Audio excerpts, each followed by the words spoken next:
All right, let's talk about what's really happening behind those Fort Dix walls. Because Diddy's time behind bars just got a lot more complicated. Reports say the hip-hop mogul was allegedly caught drinking alcohol inside prison. And before you picture smuggled bottles or some Hollywood-level setup, hold on. This wasn't contraband smuggled over the fence. This was something else entirely. Tennessee, come out and play. Sources claim Diddy was sipping on a makeshift prison brew, a mix of Fanta, sugar, lemons, and apples, fermented for nearly 2 weeks. In prison slang, they call it hooch, a homemade alcohol inmates secretly create when they're desperate for a taste of the outside world. It's not fancy, but it's definitely forbidden. And at Fort Dix, where Diddy's currently housed, breaking those kinds of rules can lead to serious consequences: loss of privileges, isolation, even time added to his sentence if the disciplinary board decides to make an example out of him. But here's the twist. This situation might not just be about a drink. Some insiders believe Diddy's downfall is tied to his own image. Over the years, he's cultivated the persona of a man untouchable, a god among mortals, an image amplified by his own PR team and outlets like TMZ. But when you shine that kind of spotlight on yourself, every move you make gets magnified. Every mistake turns into a headline. And behind bars, that kind of fame can make you a target. Because let's be honest, in a place like Fort Dix, people talk.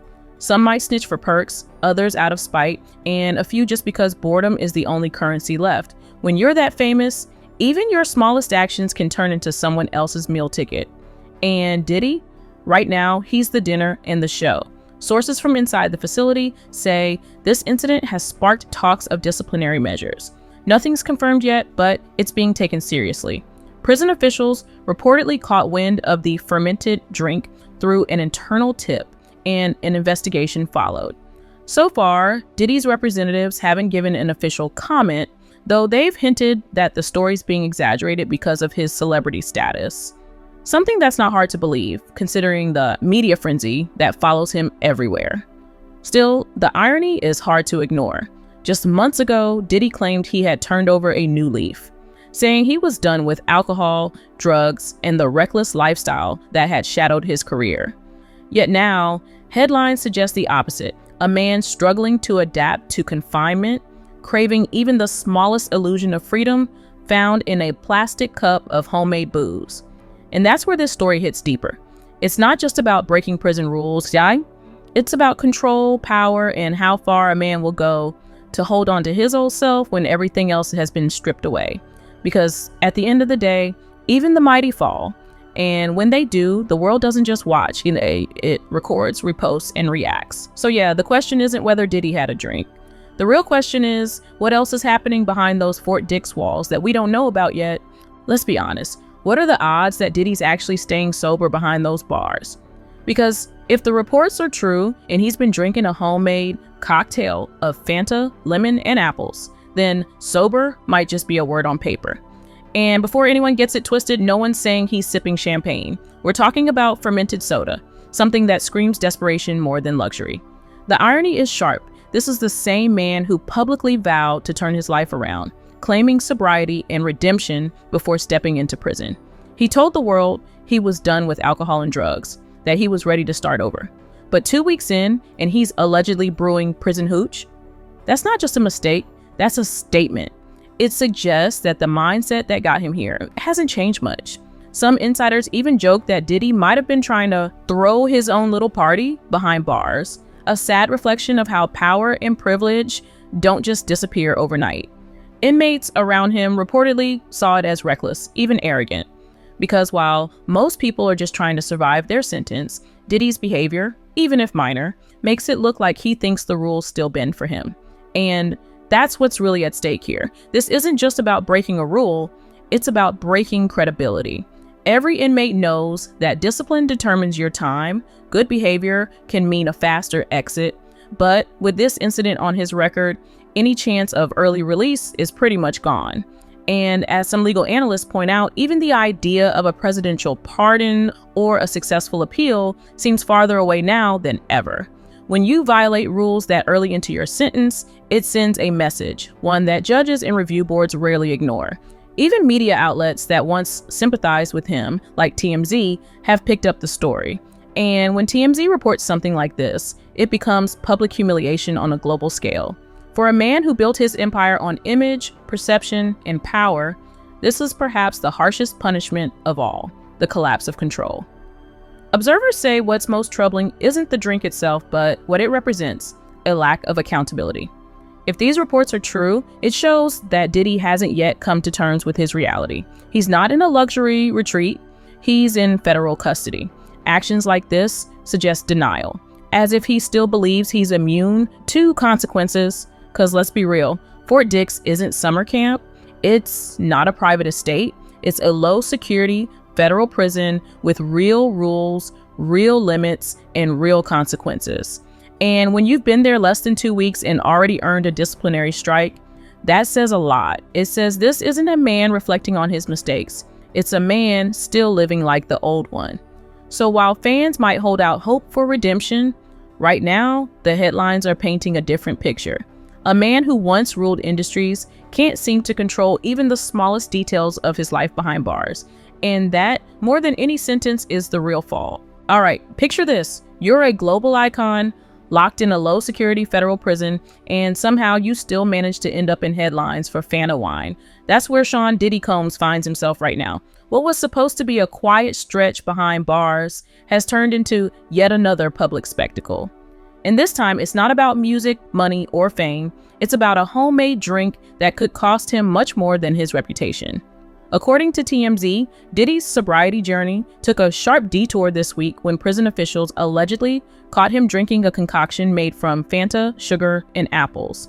Left to ferment for about 2 weeks. It's the classic prison brew, something inmates craft when they want to escape reality, even for a few minutes. But for someone like Diddy, who once claimed he had left that kind of behavior behind, it's a bad look. Sources familiar with the situation told TMZ that officials initially considered moving Diddy to a different housing unit as a disciplinary response. But after internal discussions, that decision was reportedly reversed for now. Still, the message was clear. Any further missteps and Diddy's stay at Fort Dix could become much more restrictive. He might be living among lower risk inmates, but the eyes watching him are anything but lenient. And here's the irony. This entire scandal could have been avoided. Diddy had already faced scrutiny for his so-called reformed image, telling the world that prison would mark his redemption arc.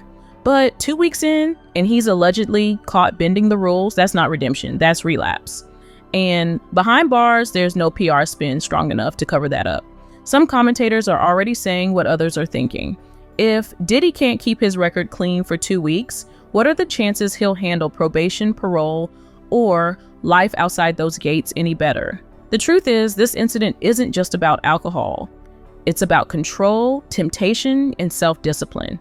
In the outside world, Diddy had every resource, every luxury, and every excuse.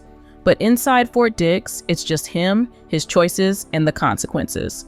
Then there's the pardon talk, whispers that Diddy's team might be exploring every angle to secure an early release.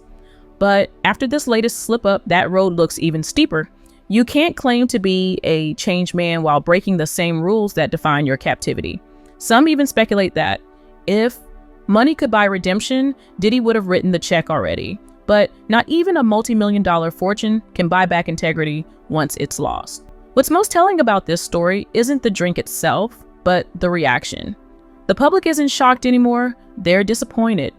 For years, Diddy sold the image of a man in control.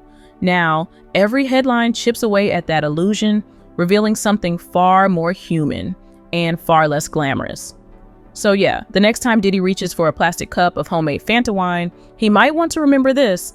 Every sip behind those walls doesn't just break a rule, it rewrites the story of who he is and who he'll be when he finally steps out. Just a few weeks ago, Sean Diddy Combs stood before a federal judge, delivering what many saw as his redemption speech. He told the court that he'd been sober for the first time in 25 years, admitting that substance abuse had derailed his life. In a handwritten letter to Judge Aaron Subramanian, Diddy wrote, "The old me died in jail, and a new version of me was reborn. Prison will change you, or it will break you. I choose to live." Those words were powerful. They painted a picture of transformation, a man facing his past and choosing light over darkness. But now, weeks later, the headlines tell a different story. Because the same man who claimed sobriety as his salvation is now reportedly caught with a homemade brew inside Fort Dix. Photos released last week showed Diddy in the New Jersey prison yard, smiling, laughing, surrounded by other inmates. The images painted him as the life of the party, which, given the circumstances, only fueled public skepticism. Was this the reborn man he promised to be, or just the same old Diddy wearing a different mask? Sources close to the situation say this incident could have major implications for his future. He's already serving time with the understanding that once released, he'll be under strict probation for up to 5 years. Any infraction, even a minor one, could jeopardize that freedom. And if the reports are accurate, that's exactly what's happening. A man who can't seem to stay clean, even when everything is on the line. Many observers have been quick to point out the hypocrisy. To some, this isn't just a relapse. It's a betrayal of his own words, of his family's faith, and of the public image he fought to rebuild. Because when Diddy stood before his children in that courtroom, promising that the old me was gone, he set an expectation. Now, that promise rings hollow. There's also the political undertone. Talk of Diddy's hopes for a presidential pardon allegedly under Donald Trump's radar. But after this latest scandal, those whispers seem far-fetched. You can't claim moral rebirth on Monday and be caught breaking federal rules by Friday. Even in a system where influence matters, integrity still counts for something. What makes this moment so symbolic is the contrast. A man who once stood at the pinnacle of culture, fashion, and power, now reduced to sneaking around with fermented Fanta in a plastic cup. It's not the act itself that defines the fall, it's the lie behind it. Because if you can look a judge, your children, and the entire world in the eye and declare yourself changed, only to break that vow days later, the question isn't whether you've lost your freedom, it's whether you've lost yourself. And that's what people are really talking about. Beyond the headlines and the gossip, the story is about accountability. Redemption isn't a speech, it's a choice repeated every day. And right now, Diddy's choices are saying more than any courtroom letter ever could. When Diddy stood before that judge and declared he'd been clean for the first time in 25 years, it sounded like the start of a redemption arc. But let's be real. What does clean even mean in that context? Was it 24 hours, 24 days, or a version of clean that only applies when someone's watching? Because now those words feel hollow. They sound rehearsed, the kind of line you say to impress a courtroom, not to change your life. And that's the thing about this entire situation. It's a mess, but it's a mess of Diddy's own making. Every choice, every denial, every contradiction has led him here. He wasn't forced into it. No one handed him a cup of fermented Fanta. He made that decision himself, fully aware of what was at stake, his appeal, his possible pardon, and the 5 years of probation waiting for him after release. And yet, he still chose to cross the line. That's not bad luck, that's consequence. Some people are calling it karma, not in the mystical sense, but in the real world sense. Karma isn't some magical punishment, it's the natural result of repeated behavior. You keep making the same choices, you keep getting the same outcomes. Diddy built a life on control, but somewhere along the way, control turned into illusion. He thought influence would shield him, but influence can't save you from yourself. And here's where it gets uncomfortable, the forgiveness debate. Because every time someone like Diddy stumbles, there's always a crowd ready to preach grace. God forgave him, they say. Who are you to judge? But let's think about that. How do you know he's even asked for forgiveness? How do you know he's truly sorry?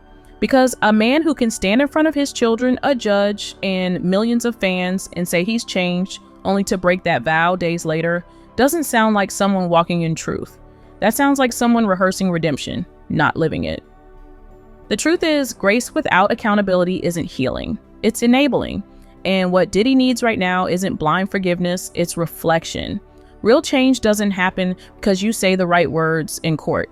It happens when you sit in silence, face what you've done, and decide who you're gonna be when the spotlight's gone. But if you can't stay disciplined for 2 weeks behind bars, how are you gonna handle 5 years under supervision? And that's the hard reality. Diddy isn't being persecuted. He's being held accountable. The system didn't set him up. His own actions did. The same charisma that once made him untouchable is now making his downfall that much louder. The same public that once cheered for him is now asking the same question. Is this the consequence of pride or just the truth catching up? Because karma, if you believe in it, doesn't come to destroy. It comes to reveal. And right now, it's revealing who Diddy really is when there's nothing left to hide behind. At some point, words stop mattering and actions start speaking louder than any apology ever could. And when we look at Diddy's actions, what do they tell us? That despite all the headlines, the courtroom speeches, and the talk of redemption, he's still the same man who walked into Fort Dix 2 weeks ago. The location might have changed, but the behavior hasn't. And in the end, that's what karma, or simply consequence, is all about. Because here's the truth. Every time Diddy tries to rewrite his story, his actions write it right back for him. The man who once stood on stage talking about evolution and spiritual growth is now making news for drinking in prison. It's not the first scandal tied to his name, and judging by the way things are unfolding, it may not be the last. Some even joke that the next headline will read, "Diddy caught in another freak-off situation behind bars." Now, whether that ever happens or not, the fact that people believe it could says everything about the reputation he's built. And this is what makes his downfall so fascinating and tragic. Because in the beginning, it wasn't supposed to be this way. Diddy was a symbol of power, influence, and endurance. A man who could turn chaos into profit, scandal into success. But now, even his silence feels loud. Every leaked story, every rumor, every image from behind those walls adds another crack to the myth of invincibility he spent decades building. Sources claim we haven't even seen the full picture yet. Family members visiting Fort Dix reportedly talk about his good mood, about him laughing with other inmates, like he's unfazed by the storm outside. And maybe that's true. Maybe he really is trying to make the best of a bad situation. But to the public, it looks like denial. It looks like a man who still thinks he can outsmart consequence, even when it's sitting right next to him in a cell. Because that's the reality here. Diddy isn't untouchable anymore. He's not the mogul on the yacht or the man with the $1 million smile. He's inmate number redacted in Fort Dix, New Jersey, stripped of the armor that fame once gave him. And while some might still root for redemption, others see this as the inevitable result of choices made long ago. So when you hear the next story, whatever it is, remember this moment. Because this is where the curtain truly starts to fall. The laughter in the prison yard, the headlines about Fanta wine, the whispers of freak-offs. They're not random incidents. They're echoes of a man wrestling with his own shadow, trying to convince the world, and maybe himself, that he's still in control. But control isn't power. And for someone like Diddy, that might be the hardest lesson of all. And that's where we'll leave it for now. But what do you think? Has Diddy finally hit his limit? Or is another headline just around the corner? Let me know down below and see you next time.